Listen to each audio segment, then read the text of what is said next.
So you're growing a mindset. You're building a culture in Medicine Hat Public School Division. What do your next steps look like? Hmm. Well, um, we're using that feedback feed forward kind of conversation that we use to develop the model broadly to flesh out each component part of the model. What does it look like? What does it feel like if it's occurring in a school? So that conversation is ongoing right now. We're funny. It was kind of serendipitous that our plan was to start the conversation in this next school year about fleshing out the element of our model around leveraging digital for learning.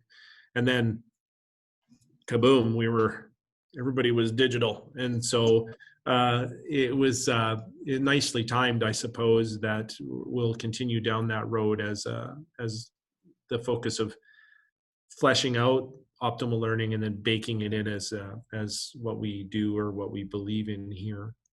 That conversation invariably becomes part of collaborative response meetings in that teams use that time in order to talk about, okay, then how do we as a team, as a department, as a school engage in leveraging digital in our learning around it and supporting students. And so I expect some of those conversations have started and they'll move forward. We've been also engaged in work with the University of Lethbridge using generative dialogue as a means to process our learning plans. So that, again, no doubt will make its way into the collaborative response conversations because there's no barrier between your professional learning and your professional thinking and the structured conversations you have with colleagues. So that's there. A steering committee meets this afternoon. We're working on conversations about the best way to engage with the software as a tool to support efficient meetings, but also as a tool to make sure that what you've committed to is followed through upon and those kinds of things.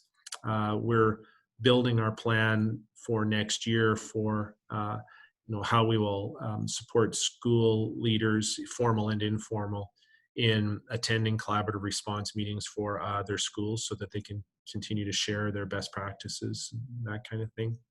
There'll be more that comes out of that meeting, I'm sure. But the steering committee will meet today and think some more about that. We've had to tend to this in that, I've had principals who said, well, I'm going to take the collaborative time out of the day and put it at the end of the day as assignable time. But our systems commitment has been it's going to be in the day. Um, our systems commitment has been that that time needs to be time that teacher doesn't have to plan for. So they have to plan to be out of their room and then have to be focused in this room. They shouldn't. We need to go through the hard thinking to get that done. And we had a couple of schools that tried to drift away from that, and they were told in a loving way, that's not going to happen. But we can help you to build it in. So there is part of our plan for next year is to talking about how you tend to those structures to make sure they work. Part of that big item for us is talking about supporting collaborative response in an e-learning environment. We don't know what phases of school reentry will exist throughout next year, but most of our schools have continued with collaborative response meetings. They've continued with collaborative response team meetings throughout this process, and the ones that didn't early have rebooted that process and started it because teachers were saying, yeah, now's the perfect time, we actually need to do this. And so that's a good thing. And that's another piece that we'll be talking about is what role do we play in supporting collaborative response during pandemic and during all these different scenarios until things settle down.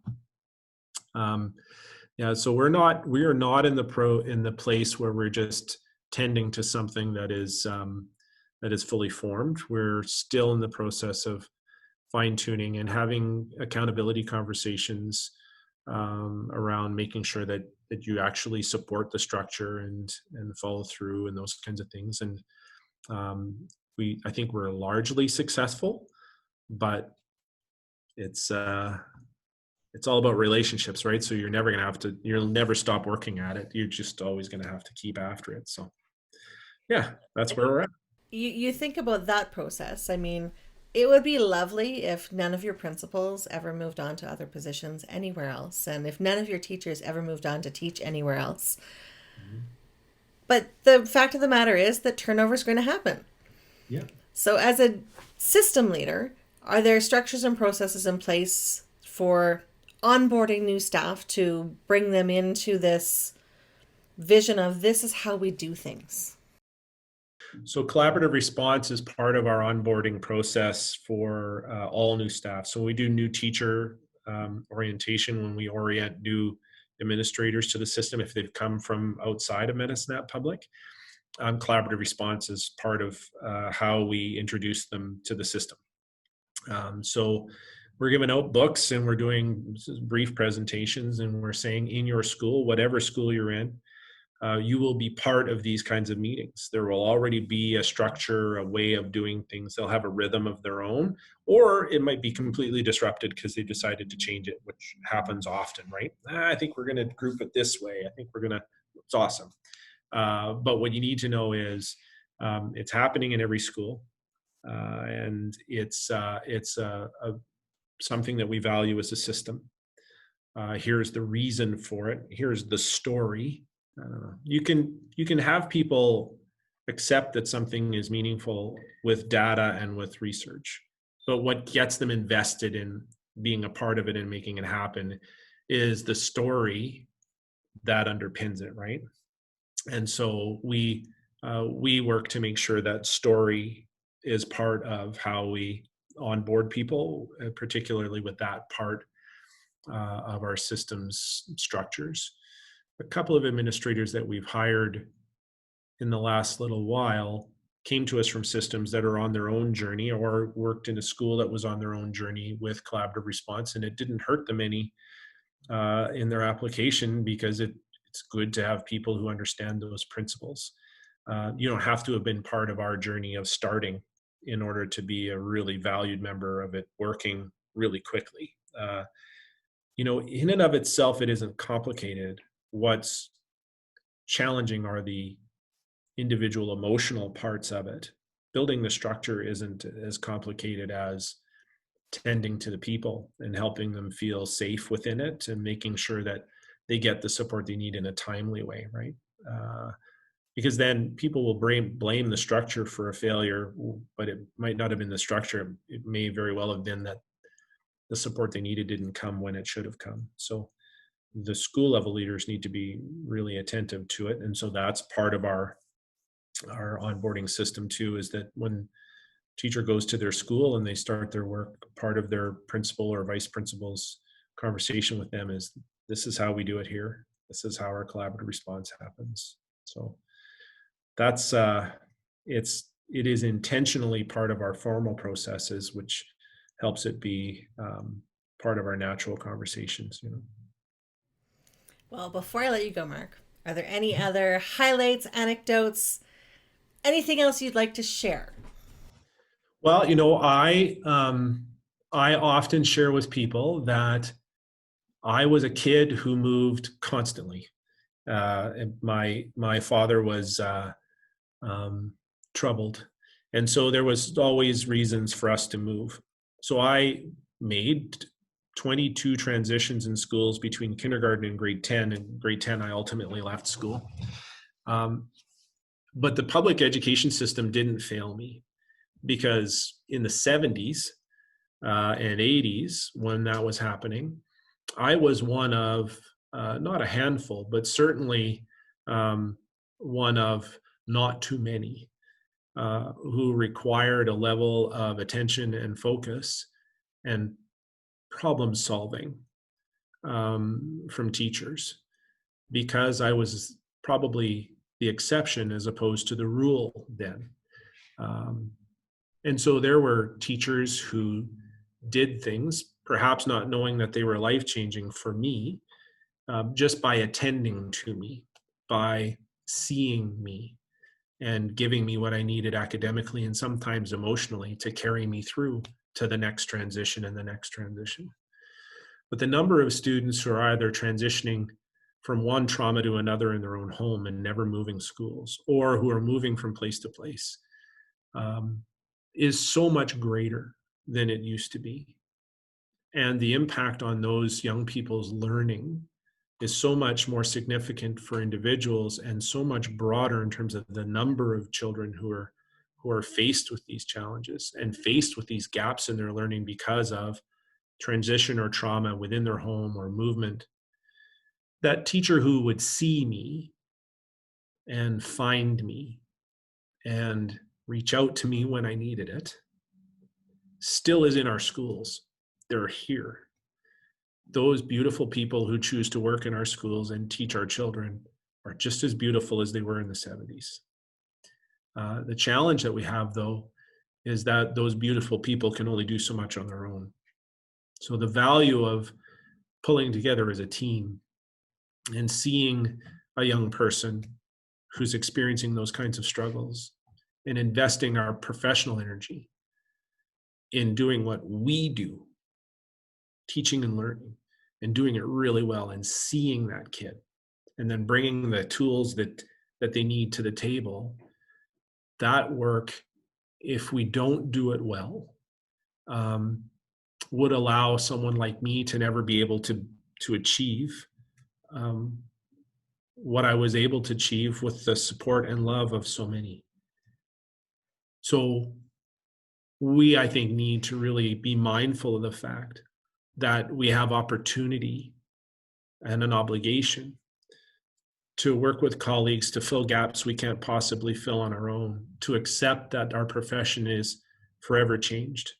If you need to mourn it, mourn it. Mourn the loss of what it used to be. But then celebrate the fact that the same kind of beautiful person that taught me is you, or it's the person across the hall. And if you pull together and share your values and share your wisdom with each other, then you collectively will see me, but you'll also be able to intervene and save me. And so I know that sounds bigger than maybe people want to take on, but it's actually a fact that I don't know a professional who can do it all for a kid, and I do know that really strong professional teams can do so much for a kid that it can change their stars. And if we know that's true, then aren't we obliged to do it? Mark, I heard your story when you shared at the Collaborative Response Conference that first time, and being in that room and having 300 people focus on that stage listening to you. You could hear a pin drop. Mm-hmm. And the sincerity and the genuineness of your message that day to now, we're 4 years since then, that hasn't changed.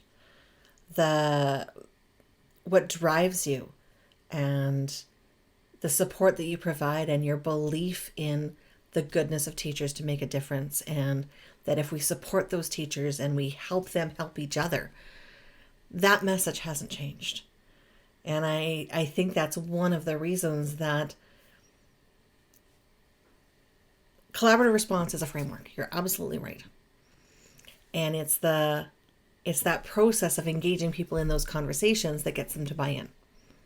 And I think that it's your willingness to talk about loving kids that brings you those loyal followers that are saying, yeah, Mark's taking us down this trip. We're going down this river in this boat. I'm in. Well, there you go. You know what? There's in our system, there are so many people who lead with their heart, and I love that people bring their brain to work. Because really bad stuff happens when you don't. So when people bring their hearts too, that's great. And where people, when they leave their hearts outside of their work, it's because it's been broken. And it's been broken maybe one too many times, right? Somebody smarter than me said, inside every pessimist is a frustrated optimist. And I've actually found that to be true. People who disengage from our profession and start to disengage from kids, it's rarely because they don't love our profession or love kids. It's because they're starting to feel so sad and so frustrated about not being able to change those kids' stars, that you start to wall off to protect yourself. And I know, because I've done it my whole life, if I just open it and lean in to other people, they make me stronger. Doesn't mean I don't feel sad or frustrated or hurt that I didn't quite hit the mark for a kid. But it does mean that you have this sustaining power that comes from collective effort and from knowing that if you try and do it on your own, you may fail that kid. If you are all in together, you may still fail that child. But at the end of the day, you have a whole team together where you've talked about the best you could do. You tried the best you could do. That child didn't fall through the cracks. Some circumstance in life pulled them through. But you, when the day is done, will know that you've done all you can do. And if you try and do it on your own, part of, I think, what walls people off is if you try and do it all on your own and you knew really all along that you never could have done it all on your own, part of what rests with you is that you should have reached out. If you put a mechanism in place where reaching out is just what we do, then you don't have to get past that thing. After a while, and it'll take us a generation of teachers in our system, I think, after a while, we'll get to a place where that reaching out and collective effort is just what we do because we know it's best for kids. And how great was that for the heart of a person to not have to feel like they're all on their own, you know? Oh, absolutely. Yeah, And I for mean, sure. those structures in place, best for kids. And I know the topic of teacher wellness comes up, particularly at this time. The switch from I'm seeing my kids every day to I'm seeing my kids on a screen every day. I mean, there's a wellness factor in there that if the structures and like you said, the structures and processes are in place, that this is just how we do things. You talk about what you're experiencing and you get the help that you need. That that network is invaluable. Hmm. Absolutely. Yes. No, I appreciate your time today in sharing the story, and there's a vulnerability every time you talk about the why that I think hits home for this is why we do this for kids. It is. Absolutely. And I'm happy to talk and to help in any way I can. And I enjoyed our conversation a great deal. And I know I've kept you longer than your hour. Well, it's my pleasure. I You will let take you care. go. Take care. Okay. Bye bye. Bye.